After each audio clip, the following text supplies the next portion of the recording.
How to skip levels on Memrise. Hello everyone, welcome to another tutorial. In this tutorial, I'll show you how you can skip level on Memrise. So how do you skip level on Memrise? The major way is to log in into your Memrise account, just like I've done here. And then you must have started learning to an extent, right?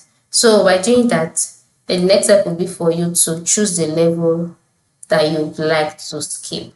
Okay, you have to choose the level that you'd like to skip, and this level, this option is also available or mainly available for the pro users. So as a pro user, you will see level 1, you will see level 2, you will see level 3, you will see them displayed. So once you can see that, the next step will be for you to choose the level you want to skip.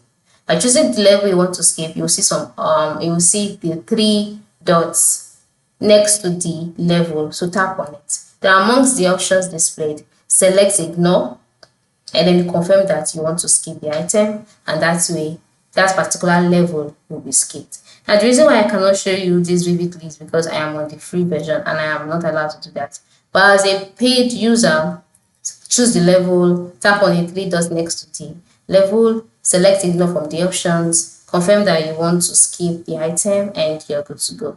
That is it. Thank you for watching, and go ahead to skip those levels now. Have a good day.